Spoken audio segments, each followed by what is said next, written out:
رجب والے مہینے کو جو تعظیم اور عظمت بخشی ہے، اسی طرح کی عظمت شان اللہ نے اور بھی 3 مہینوں کو بخشی ہے۔ ایک مہینہ رجب ہے اور باقی 3 مہینے لگاتار آتے ہیں۔ ذی القعدہ ہے، ذی الحج ہے، محرم، یہ 3 مہینے ایسے ہیں کہ جن کو اللہ تعالیٰ نے حرمت عطا فرمائی ہے۔ حرمت سے کیا مراد ہے؟ اللہ تعالیٰ قرآن میں فرماتے ہیں، سورہ البقرہ کے اندر رب العالمین نے اعلان فرمایا، اربعۃ حرم، مہینوں کی گنتی لوگوں 12 ہے، لیکن ان 12 مہینوں کی گنتی اللہ نے کہیں قرآن میں نہیں بتائی، حدیث مصطفیٰ میں بتائی۔ ان میں سے 4 مہینے جو ہیں وہ حرمت والے مہینے ہیں۔ اب ان 4 حرمت والے مہینوں میں بہت ساری پابندیاں ہیں۔ عام مہینوں میں لڑائی جھگڑے فسادات ہو جاتے ہیں، لیکن ان 4 مہینوں میں اللہ تعالیٰ نے پابند کیا کہ مسلم ریاست، اسلامی ریاست بھی جہاد نہیں کر سکتی۔ ہاں، اگر کافر تم پر حملہ کر دیں، پہل کریں، پھر جوابی کارروائی تم کرو۔ اللہ تعالیٰ قرآن میں فرماتے ہیں، اے پیغمبر، وہ پوچھتے ہیں آپ سے کہ اے پیغمبر حرمت والے مہینے کون سے ہیں؟ وَيَسْأَلُونَكَ عَنِ الشَّهْرِ الْحَرَامِ، وہ پوچھتے ہیں حرمت والے مہینے کون سے ہیں؟ تو پیارے پیغمبر علیہ السلام نے پھر ساری تفصیل بیان فرمائی۔ اسلام کے اندر جو قمری مہینے ہیں وہ 12 ہیں، ان میں سے 4 جو مہینے ہیں وہ اسلامی حرمت والے مہینے ہیں۔ فَلَا تَظْلِمُوا فِيهِنَّ أَنفُسَكُمْ، ان میں ظلم نہ کرو۔ باقی مہینوں میں آپ کی آپس میں بھائیوں کی، دوستوں کی لڑائی جھگڑے ہو جائے، اتنا گناہ نہیں ہوتا، لیکن اس مہینے میں کوئی مسلمان دوسرے مسلمان سے لڑائی کرے، جھگڑا کرے، فرمایا کہ قُلْ قِتَالٌ فِيهِ کبیر، اس میں لڑائی کرنا، جھگڑا کرنا کبیرہ گناہ ہے۔ ہمیں چاہیے کہ ہم اپنے ہمسایوں کو تکلیف نہ دیں، اپنے پڑوسیوں کو، اپنے زیر تحت ماتحت لوگ ہیں، کسی کو بھی ان مہینوں میں تکلیف نہ دیں۔ سال کے 12 مہینوں میں پابندی ہے، لیکن ان 4 مہینوں میں اللہ نے خاص پابندی لگا دی ہے۔ یہ حرمت والے مہینے آج سے نہیں ہیں، اللہ تعالیٰ نے جب سے زمین و آسمان بنائے اس وقت سے لے کر آج تک یہ مہینے حرمت والے ہیں۔ ان کے اندر لڑائی کرنا، جہاد کرنا یا کوئی فسادات کرنا، لوٹ مار کرنا، لوگوں کو تنگ کرنا، اللہ تعالیٰ نے فرمایا کہ یہ ڈبل گناہ ہوتے ہیں۔ تو اللہ تعالیٰ سے چاہیے، اللہ تعالیٰ ہمیں چاہیے کہ ہم اللہ تعالیٰ کی حرمت والے مہینوں کے اندر ہر قسم کی تکلیف سے، ظلم سے، زیادتی سے اپنے آپ کو محفوظ رکھیں۔ کسی مسلمان پر، کسی انسان کے اوپر ظلم نہ کریں، فساد نہ کریں، اس کے اوپر کسی قسم کا جو ہے تشدد کرنے سے اللہ تعالیٰ ہم سب کو محفوظ فرمائے۔ رجب کے مہینوں کے اندر بہت ساری خرافات اور بدعات ہوتی ہیں، عثمان میں بہت ساری بدعات اور خرافات اسلام کے اندر جن کا کوئی تصور نہیں ہے۔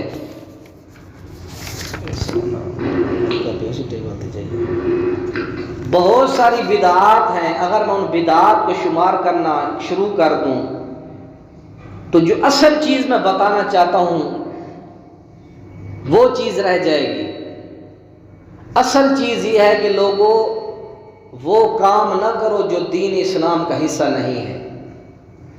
اگر تم لوگ وہ کام کرو گے، پیارے پیغمبر علیہ السلام نے فرمایا، جس رسول اللہ صلی اللہ علیہ وسلم کی رات کی عبادت، رات گزارنے کا جو نظام ہے، دن کا کس طرح نظام، ساری معلومات حاصل کی۔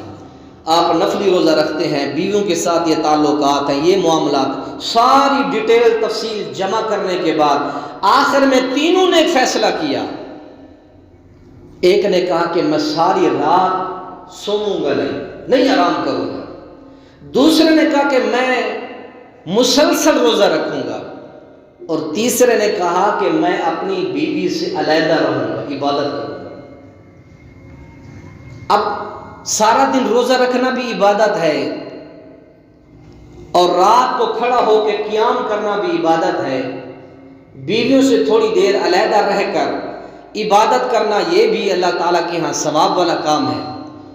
لیکن پیارے پیغمبر علیہ السلام کو جب بتایا گیا، رسول اللہ صلی اللہ علیہ وسلم نے ان تینوں صحابہ کو بلا کر فرمایا، انتم الذین قلتم کذا و کذا، تم وہی لوگ ہو نا جنہوں نے فلاں فلاں فلاں بات کی ہے، ہم عورتوں سے علیحدہ رہیں گے، ہم سارا دن روزہ رکھیں گے اور مسلسل رکھیں گے، اور ساری رات قیام کریں گے۔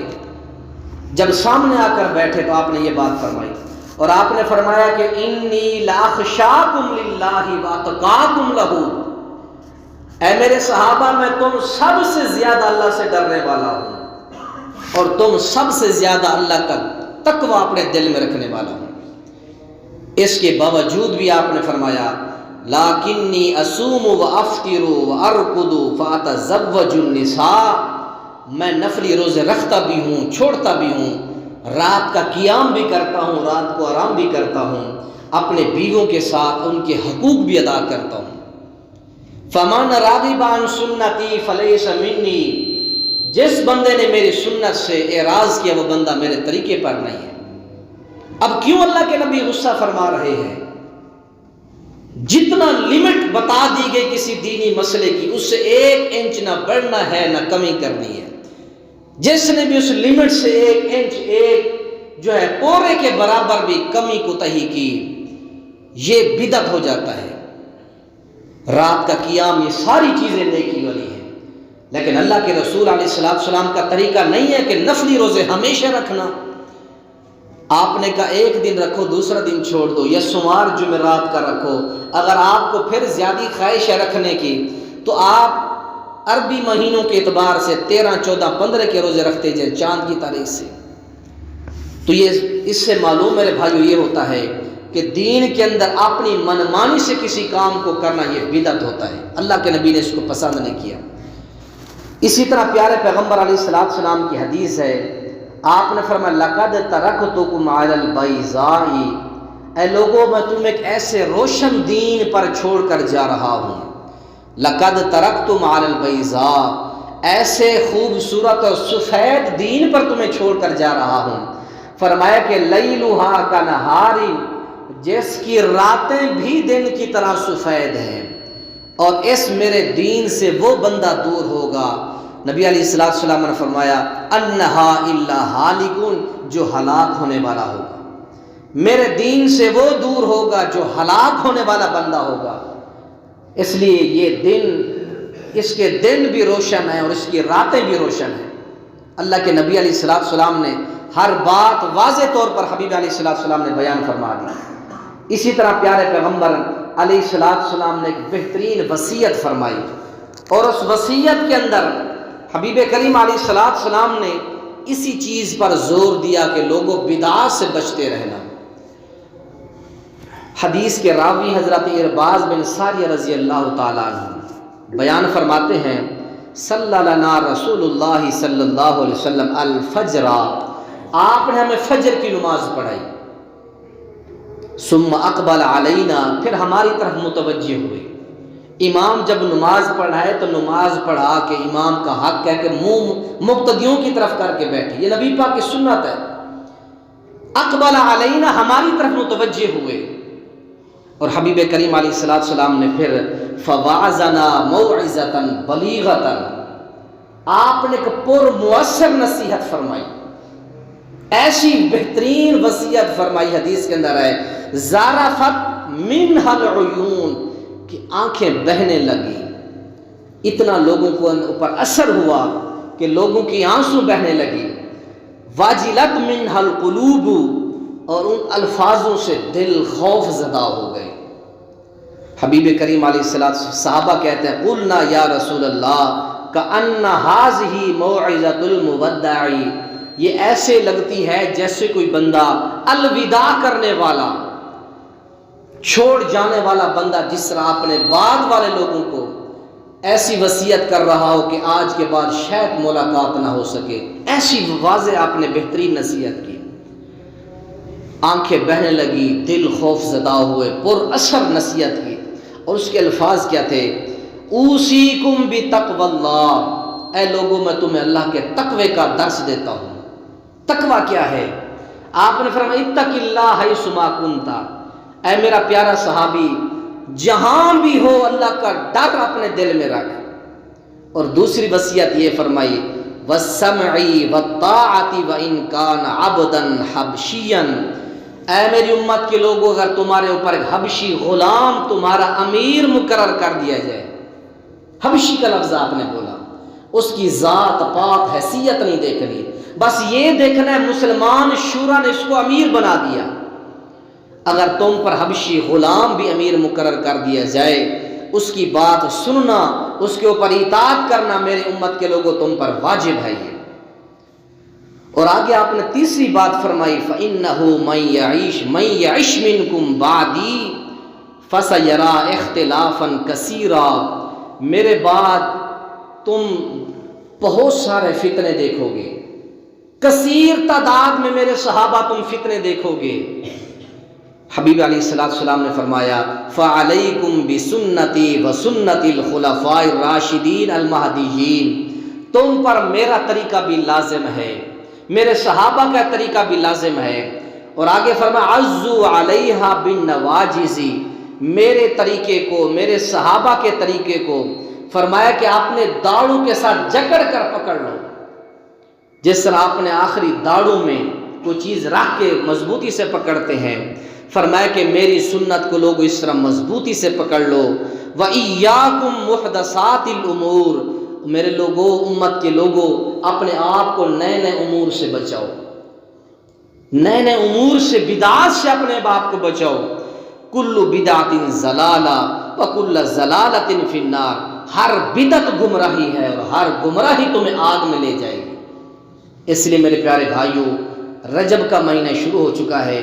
رجب کی جو صرف فضیلت ہے اتنی ہے کہ رجب کے مہینہ یہ حرمت والا مہینہ ہے۔ ایک انسان کسی مہینے میں لڑائی کرتا ہے اس کا تھوڑا گناہ ہے، لیکن جو حرمت والے 4 مہینوں میں گناہ کرے گا اسم کبیر، وہ کبیرہ گناہ ہوگا۔ حرمت والے مہینوں میں چھوٹے چھوٹے گناہ بھی کبیرہ گناہ ہوتے ہیں، اور کبیرہ گناہ کے بارے میں آپ جانتے ہیں بغیر توبہ کے کبیرہ گناہ کبھی معاف نہیں ہوتا۔ اس لیے اللہ تعالیٰ سے دعا کریں، رجب، ذی القعدہ، ذی الحج، محرم، یہ 4 مہینے ہیں، رجب کا حرمت والا مہینہ شروع ہو چکا ہے۔ اللہ تعالیٰ فرماتے ہیں فَلَا تَظْلِمُوا فِيهِنَّ أَنفُسَكُمْ، اس مہینے میں اپنے آپ پر کوئی ظلم نہ کرو۔ اس لیے میرے بھائیوں، بدعت کے بارے میں بڑی حدیثیں ہیں۔ حبیب کریم علیہ السلام نے بدعت سے بڑی نفرت فرمائی ہے۔ ایک حدیث ہے صحیح درجے کی، مسلم شریف کے اندر یہ حدیث ہے 1370 نمبر پر، بخاری شریف کے اندر 6755 نمبر حدیث ہے۔ حبیب کے پیارے پیغمبر علیہ السلام نے فرمایا کہ مدینہ میں بھی اگر کوئی بدعتی ہو اس کا انجام اللہ کے رسول نے فرمایا۔ تو اس حدیث کی ہیڈنگ اس کا جو میں نے ٹائٹل لگایا وہ یہ ہے مدنی بدعتیوں کا انجام۔ اگر مدینہ میں کوئی بندہ بدعتی ہوگا وہ اس حدیث کی زد میں آئے گا، اور جو دوسری ممالک کے اندر بدعتی رہتے ہیں ان کا کیا انجام ہوگا۔ حدیث کے الفاظ ملاحظہ فرمایا کہ المدینۃ حرم ما بین العیر الی الثور، مدینہ 2 پہاڑوں کے درمیان ہے، ایک عیر پہاڑ ہے اور دوسرا سور پہاڑ ہے، ان دونوں پہاڑوں کے درمیان مدینہ شریف ہے۔ اور فرمایا کہ جس طرح مکہ حرم ہے اس طرح مدینہ بھی حرم ہے۔ جس طرح مکہ کے اندر بڑی ساری پابندیاں ہیں، وہاں آپ شکار نہیں کر سکتے، لڑائی نہیں کر سکتے، اور بھی بہت سارے مسائل ہیں۔ جس طرح مکہ حرم ہے اس طرح مدینہ بھی حرم ہے۔ اور آگے پیارے پیغمبر علیہ السلام نے فرمایا فَمَنْ أَحْدَثَ فِيهَا حَدَثًا أَوْ آوَى مُحْدِثًا فَعَلَيْهِ لَعْنَةُ اللَّهِ وَالْمَلَائِكَةِ وَالنَّاسِ أَجْمَعِينَ، جس بندے نے اس شہر کے اندر کوئی بدعت اختیار کی، یہ مدینہ شریف کی بات ہو رہی ہے، جس بندے نے مدینہ کے اندر بدعت ایجاد کی، فعلیہ لعنت اللہ، اس پر اللہ کی لعنت ہے، اس پر ملائکہ کی لعنت ہے، اس کے اوپر تمام لوگوں کی لعنت ہے جو بدعت ایجاد کرتا ہے۔ بدعت کو سمجھ لیں کیا ہے؟ اللہ کے نبی کا جو طریقہ نہ ہو وہ بدعت ہے، یا اللہ کے نبی کے طریقے سے تھوڑا سا آگے ہونا یا تھوڑا سا پیچھے ہونا، یہ بھی بدعت ہے۔ جس نے تھوڑی سی بدعت ایجاد کی اس پر اللہ کی لعنت، ملائکہ کی لعنت، تمام لوگوں کی اس کے اوپر لعنت ہے۔ حدیث صحیح بخاری صحیح مسلم شریف کے اندر آتی ہے، اتنی سخت ترین وعید ہے بدعت ایجاد کرنے والے بندے کے اندر۔ اسی طرح پیارے پیغمبر علیہ السلام نے فرمایا، جو بندہ بدعتی بندے کی عزت کرتا ہے، پتہ ہے بدعتی ہے، روزانہ نت نئے نئے سنتے ایجاد کر لیتا ہے، کوئی ثبوت نہیں ہے، کوئی پروف نہیں ہے، کوئی حدیث نہیں ہے، نت نئے نئے مسئلے گھڑ کے لے آتا ہے اور چار بندوں کو اکٹھا کر لیتا ہے، ان کے بھی نظریات و عقائد خراب کر کے چلا جاتا ہے۔ ایسے بدعتی بندے کی جو عزت کرتا ہے، نبی علیہ السلام نے فرمایا، من وقر صاحب بدعت فقد اعان علی ہدم الاسلام، اس بندے نے اسلام کی عمارت گرانے میں مدد کی ہے، جس بندے نے بدعتی بندے کا احترام کیا۔